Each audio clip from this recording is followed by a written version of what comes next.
Hello everyone, I am Idona John Baptist with the Channel 5 News in the headlines. 2 young men from Louviers charged with murder in connection with a deadly shooting in Newtown recently. The DAIC's new president says they remain hopeful the upcoming national budget will bring much-needed relief to a hurricane-ravaged private sector, and a new galvanized plant expected to create jobs and bring down the cost of roofing materials. The details of the news after this. Rudolph Thomas Enterprise in Portsmouth, your suppliers of building materials and hardware products.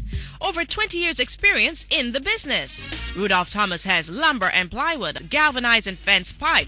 Check out Rudolph Thomas for ceramic and vinyl floor and wall tiles, nails, nuts and bolts, paint and painting supplies. And check out their line of electrical and hand tools. Go now to Rudolph Thomas on 1240 Bay Street in Portsmouth.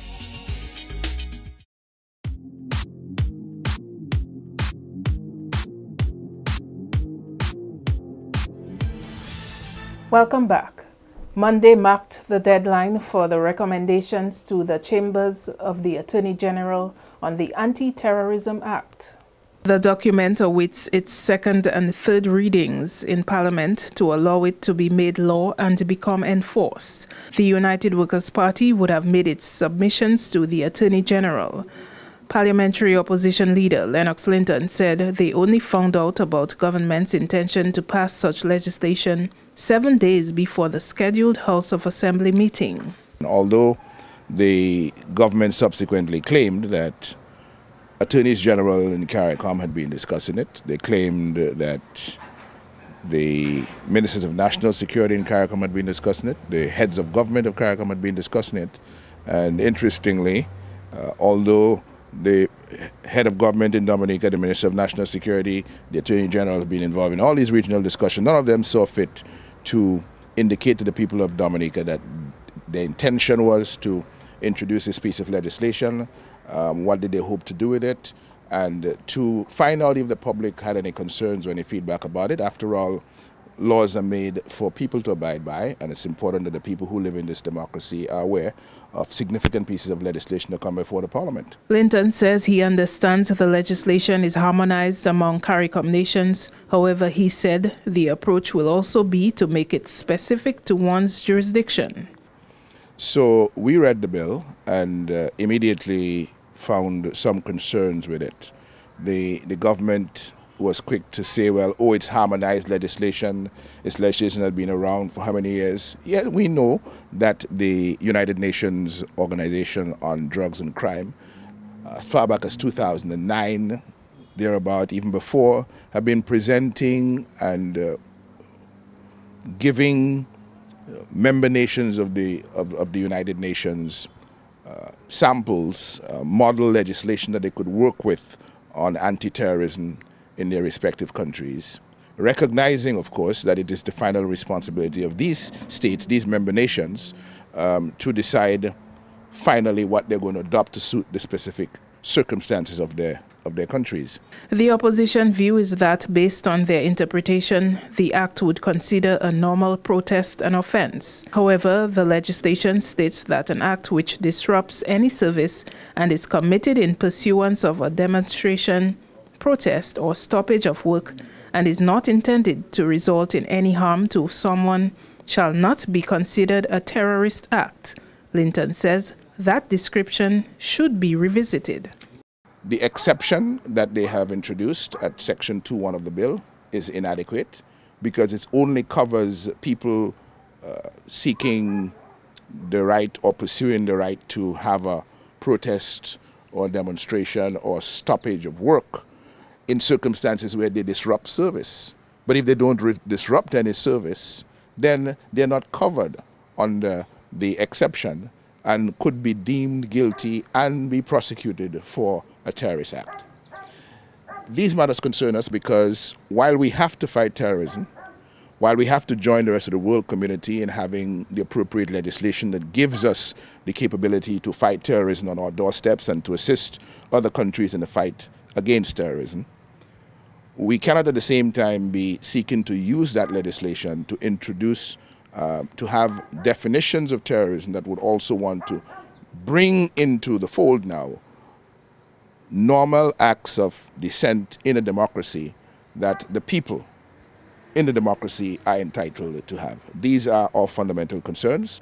2 men accused in connection with the fatal shooting of Skerrit George earlier this month appeared in court on Monday, where they were jointly charged with murder. Channel 5 News obtained confirmation of this from Police PRO Sergeant Simon Edwards. Jason Telemac and Leon Etienne, who are represented by attorney Joshua Francis, were also charged with 4 firearm-related offenses. They are due back in court at the end of November. The accused, both of them from Louviers, evaded police custody for a week following the shooting. They later surrendered to law enforcement officials in the company of their attorney. On July 4th, Skerrit George was shot twice while standing next to a parked bus outside Ruben's Bakery in Newtown. George was 27. In other news, a contract for the start of the Roseau Enhancement Project is expected to be signed within 2 months. The announcement was made by Prime Minister Roosevelt Skerrit over the weekend. I have given clear instructions to the Ministry of Public Works, to the Minister, that come September, I would like for the Ministry to sign a contract for the commencement of the Roseau Enhancement Project. That project is critical to the country's continued economic and social advancement. And we are putting in the budget this year funds to effect that phase of the Roseau Enhancement Project. Mr. Skerrit says the enhancement project will steer Roseau towards becoming a climate-resilient city to help Dominica reach its goal of becoming the first climate-resilient nation in the world. And part of this is not only the new sidewalks and the new drainage system, but in building greater resilience, the idea is to have all of the electrical lines, the telephone lines, in underground ducts, to allow for greater aesthetics, but more fundamentally for greater resilience in our country. Because we would like to transform the city of Roseau into one of the resilient cities, and to let the country appreciate what we're talking about when we mean building greater resilience, so that Roseau itself will become a template for what the rest of the country will look like. Newly elected president of the DAIC, Kenny Green, says the business community is hanging on to the national budget for hope, as recovery from Hurricane Maria is still a struggle. Green was elected at DAIC's AGM last Thursday. He says he's taking up the mantle, recognizing that it's a challenging role at a challenging time. These circumstances are continuing ones because businesses, like people, have struggled to come back. However, we have seen, I mean, you pass through Roseau, there's activity back, business spaces are open, but that should not take away from the fact that there's still a lot of pain. There's still a lot of businesses that are operating to 50% of their capacity, and who need help and who need assistance and who need guidance. And it's a waiting game, so to speak, because there's the budget coming, and businesses, like people, are looking to see what is going to happen next, which is going to give them hope to trigger into the next phase of their own planning, their own strategic planning. The private sector, through the Dominica Business Forum, formally requested government implement a stimulus package coming out of Hurricane Maria's impact. Green says the DAIC would still like to see this materialize, while acknowledging government does have its work cut out for it. I believe the Ministry of Finance has heeded it. They've got an impossible juggling act to do. And I'm saying this not as someone who is putting up an excuse for them, but we have to realistically look at where we are as a country. I think from a stimulus point of view, they do need to put things in place, but also there are a number of things that have to happen which will create the environment for stimulus. I think just the normal infrastructure projects that are going to be done are going to create a lot of activity. which is why it is imperative that all of the projects that are are being planned start to kick off. The businessman says he is optimistic that government understands their plight and will reflect that by considering DAIC's budget proposals. I think that the Prime Minister has been proactive. They realize that without getting the human resource factor back into shape, which is obviously the normal population, but also the business community, that it will be a challenge for them, because it's not just the physical infrastructure, it's also the infrastructure of normal working life, getting people back working, getting businesses operating to the point where they can employ people who are paying taxes, who are paying VAT, and normalizing back government's revenue. Because this is a big hit on the government. The government is subsidizing so many different sectors of society that they do need to actually see some comeback in terms of increased economic activity. So yes, I believe they will heed it, which is why I believe the relationship with government is going to be critical, because we have to be able to not only help, advise, and to have a positive relationship, but also to push back when we see things that are not going right. Prime Minister Skerrit has taken a tour of a new facility here, which will be focused on producing much-needed roofing material post-Hurricane Maria, and says he is pleased with the progress being made at the plant so far. The Prime Minister took a tour of the galvanized rolling plant on Friday and says in his Facebook post that government's decision to provide logistic support to the Varma Iron and Steel Company through its local subsidiary to establish the plant is clear testimony of government's structured approach to what has been a difficult problem. He said very soon a modern export-oriented mass production galvanized producing facility will be grounded right here on our soil. The Prime Minister says what that means is that the shortage of high-quality, affordable galvanized sheeting and products will be a thing of the past, as the product will be produced as ordered within minutes. Mr. Skerrit says by producing locally, there will be opportunities for local employment and the removal of shipping costs, thereby reducing the cost to Dominicans. The plant is located near the old DBMC building. Coming up on the Channel 5 News, leader of Dominica's newest political party clears the air on why she needed a name change. That and more when we return. M&J Covering is the producer of designed galvanized and galvalume in Dominica. They design to your specifications, color and length, 4 styles of galvanized and galvalume pre-painted roofing sheets as requested, and supply all your galvalume accessories. M&J Covering helps you control spending and reduce waste. At M&J Covering, they are also equipped to build your roof to precise standards anywhere on island. So come to M&J Covering at 1 Mile in Portsmouth or call 445-5001 275-5003 today.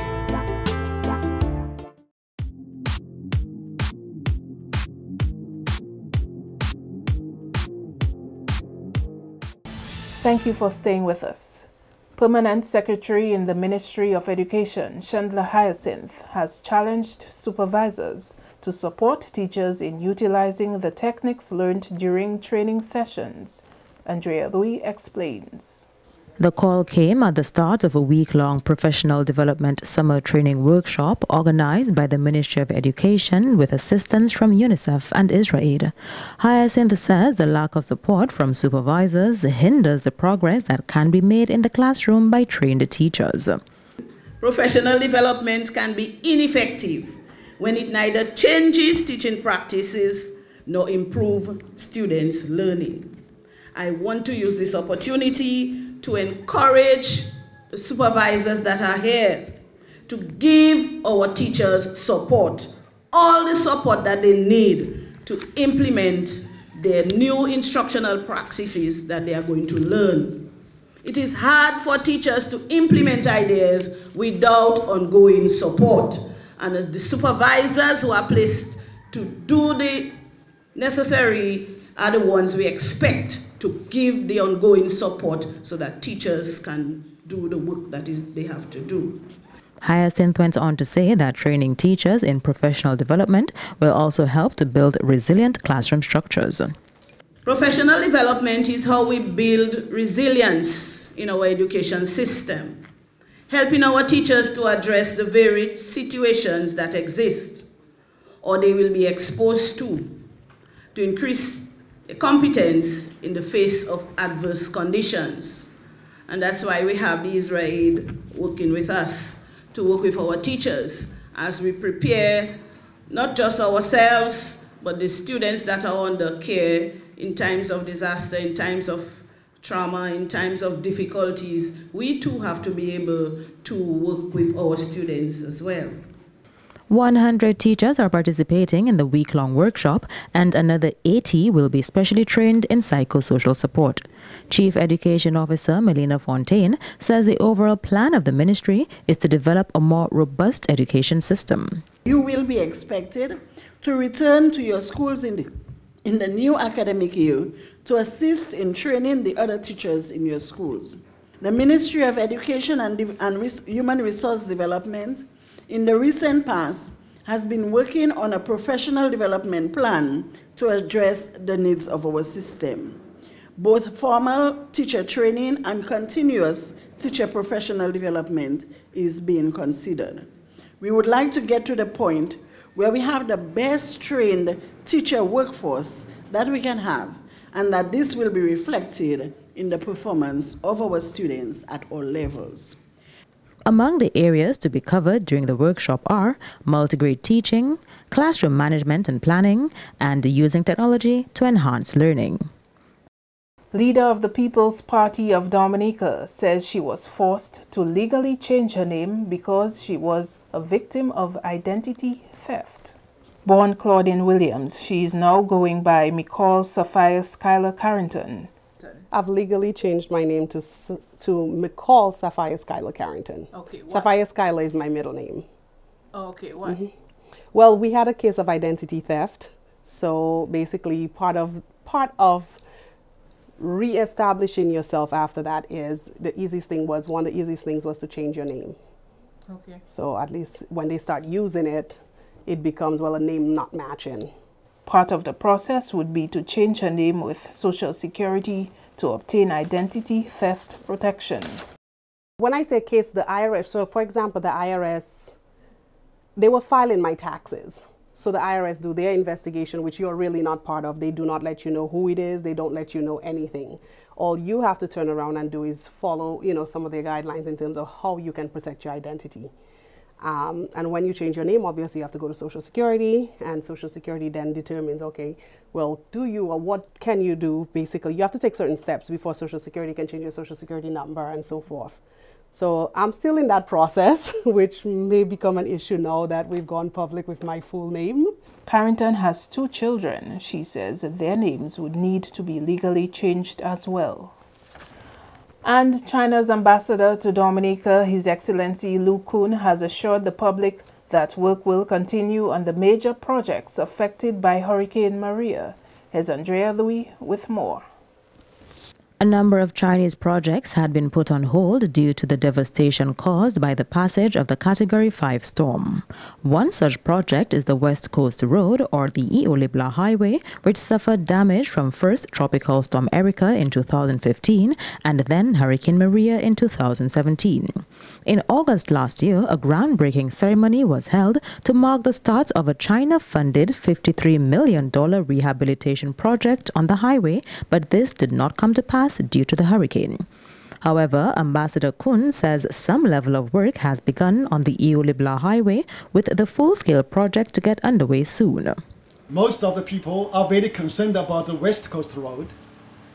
I should tell you that the West Coast Road already started repairing process, and some places already repairing now, and the overall repairing, the full-scale work can be started next month. That means the August. 3 months ago, the advanced team of the Chinese workers from Qingjie Company of Shandong Province of China, which is engaged in the Western Coast Road, they already built up their camps again. And they will very soon, the workers came back and they started this project very soon. I can promise to you, all of you. And this project will be in a full-scale repair yet. The second major project of the Chinese government is the new National Hospital, which is being constructed on the site of the Princess Margaret Hospital. Works on this site had come to a standstill after Hurricane Maria. Another project is also very important is the hospital, the National Hospital. I think this project is very, very important to all of you and to Dominican people. We will try our best and to discuss some differences and to start this project as early as possible. I'm confident that these two important projects is very, very important to the people, of local people, to the Dominican people. The Chinese government will do our utmost to push forward these two projects. Over the years, the government of the People's Republic of China has also lent assistance to Dominica in the area of agriculture.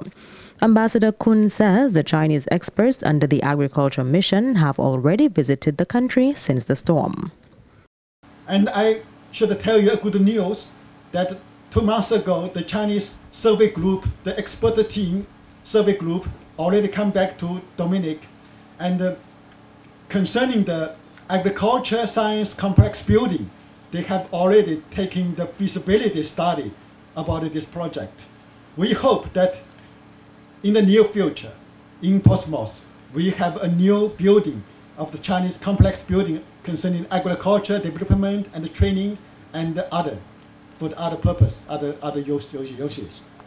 The York Valley Bridge was the first China-funded project to be completed after Hurricane Maria.